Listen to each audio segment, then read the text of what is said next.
سلام بچه ها، چطورید؟ امیدوارم حالتون خوب باشه. اومدیم به بازی بایر مونیخ دورتموند در ضربات پنالتی، یعنی با ضربات پنالتی بایر مونیخ دورتموند. خودمون بایر مونیخ رو برداشتیم، حریفمون هم تیم دورتموند هستش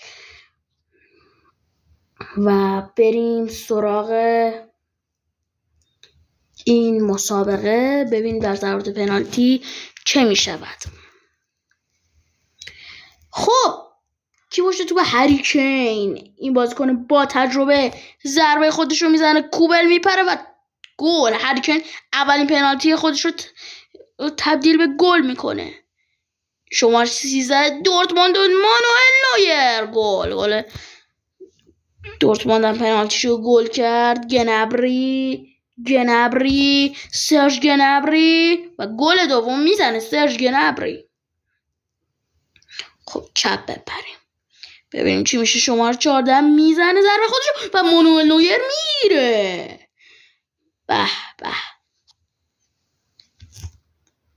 اینجا میزنه ضربهشو و به تیر. وای اولیسه، راست بپر.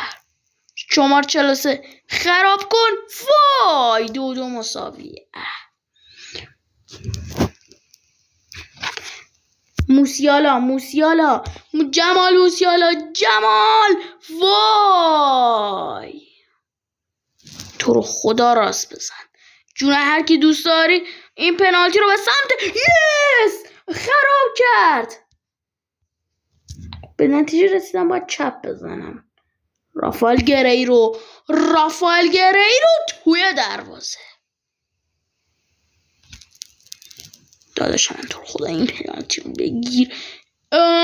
فات خراب کرد و تمام. برد 3-2 بایر مونیخ در ضربات پنالتی که اولی رو گل کرد. گنبری گل کرد دومیشم.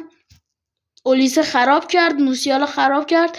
گریرو گل کرد. اونورم که اولی گل شد، این بازیکنشون نمیشناسم.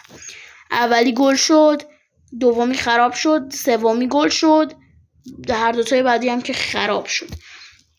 بچه‌ها مرسی با این ویدیو بودید. تا ویدیو بعدی، خدا نگهدار.